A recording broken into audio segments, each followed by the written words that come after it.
My name is Srikant Sekhar, aka Captain Crazy, and I'm from Orissa.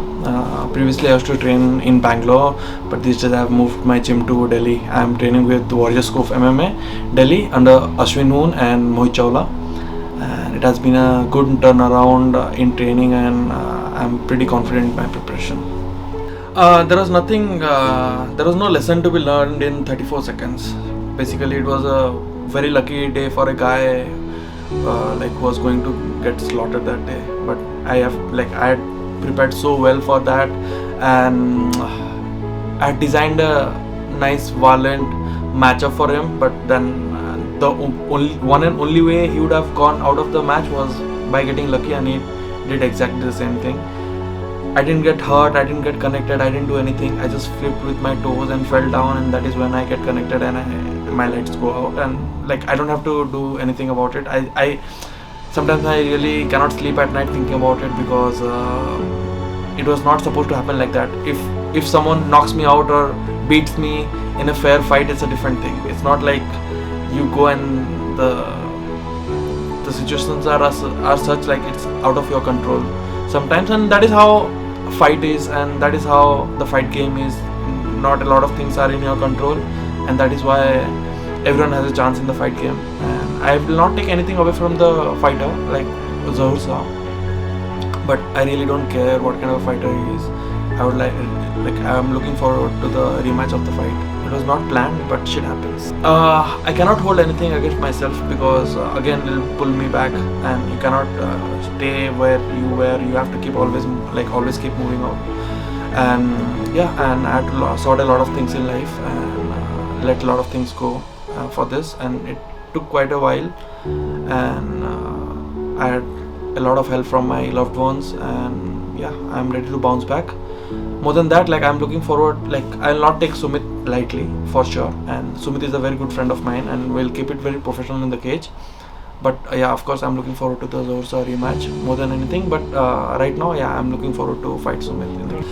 It made me very angry for a while, and basically, I'm not a guy who will keep things in the mind, but that thing was there in my mind for a lot of time.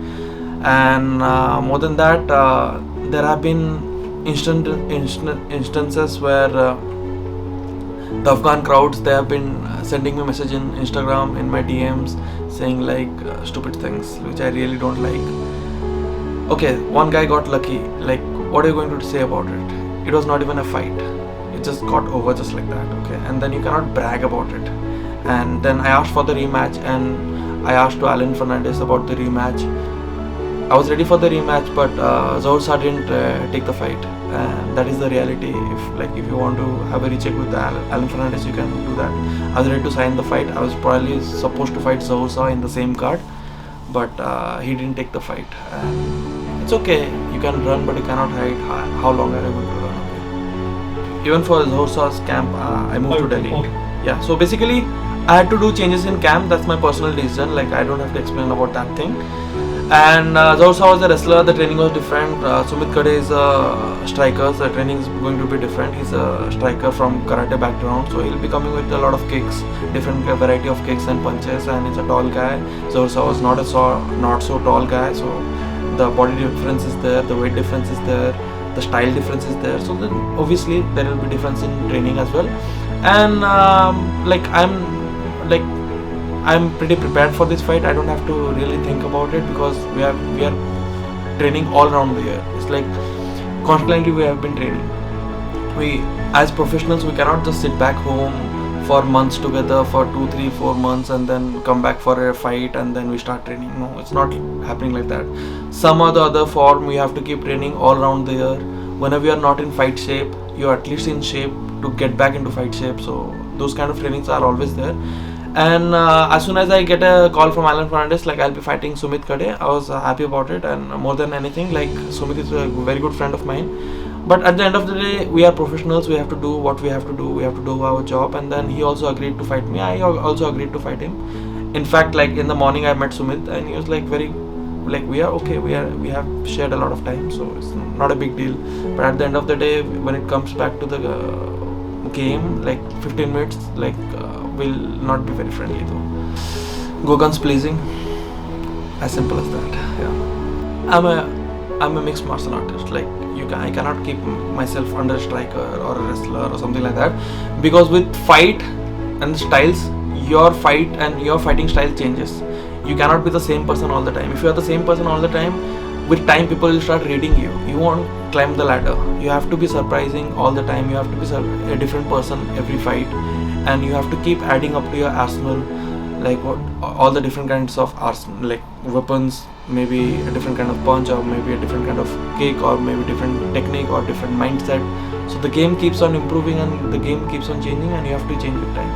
You cannot be the same person all the time. So back then, we didn't know what fighting was. You basically fighting because you're a young guy and you want to fight, and like you don't even know what, like your records are there or not there, where to go and search for your records, because 10 years ago no one was there to say you all about all these things. No one was there to fix you a fight. No one was there to say you like, okay, you have to prepare 3 months for a fight, this is your nutrition, this is how your training is going to be, this is where you have to go and train. So you have to just figure out things by yourself and do it, and that is something very, very difficult, and you can only do it when you really want to do it. Or else, like a lot of people, there have been a lot of people in the camp those days back in 2011-12 who wanted to be MMA fighters, but 6 months into training, 1 year into training, they figure out like it's not helping, because first of all you have to manage your own finances, then it is something your parents won't support. A lot of the parents won't support, people won't support, people won't understand what is going on, and it's a difficult thing. Like you have to go and fight, then you have to make people understand, and then you have to carry forward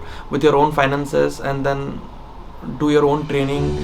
It was very difficult. And then with all these years of like involved into fighting, I have realized the fighting game has really evolved, and it has evolved in a like bigger magnitude than I would have ever expected. Especially my first breakthrough was SFL, and it was something like I didn't even know how big SFL was those days. And basically you are live in front of the camera, in front of the world, and you don't even feel like you have some duty to perform over there. But these days when it comes to MFN, you know what is on stake, the world is watching you, and MFN has been really taking good care of their athletes, from traveling, from food, from lodging to fights, from health and pay and checks and stuff like that. Like we have been doing shows abroad as well. So yeah, this is like the state of the art. Like it's a different level, and the benchmark of Indian MMA has gone really high, and it's very difficult to catch for other promotions to match up with MFN. And basically more than MFN being an Indian organization, you can say like it is slowly started growing global, and it is going to a world stage where foreign fighters are coming and fighting. So yeah, everyone is trying to make their mark over here. Everyone trying to make a name and fame for themselves in the organization, and that is what most of the young guys are looking forward to, and that is what even the guys who are experienced enough, they want to make themselves stable as a fighter. And yeah, I am also looking forward to the same thing. I'm very sure most of the fighters are looking forward to the same thing. If you see my first fight and now, like it's hell and heaven difference. And more than that, there is a difference of mentality, because before you used to just fight for the sake of fighting. Now you understand what comes with fighting. You have grown, and more than that, you know what is in stake, and how the whole thing plays up.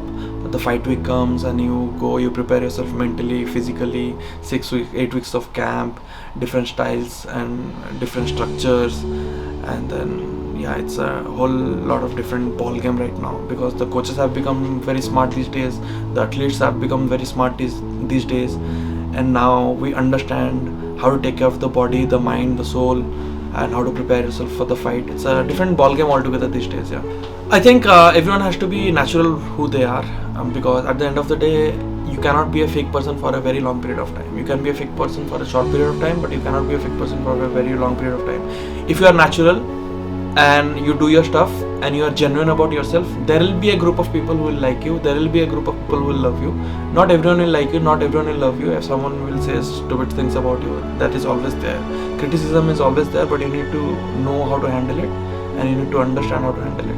And more than anything, like I didn't do anything out of the box, or I didn't do anything extra. Like I behaved the way I was, and I'm still behaving the way I am. I'm just being me, and if people like that, I'm very fortunate about it. No, the 34 second doesn't define how crazy you are. It's like if it goes to the whole 15 minutes, you'll understand what a fight game is, what a fighter is, and I have no quit in me, and like I said, like Zorsa, he found the best way to get out of the fight, and he got very lucky that day. That's it. There's nothing more to it, and nothing has stopped me or nothing has turned me down.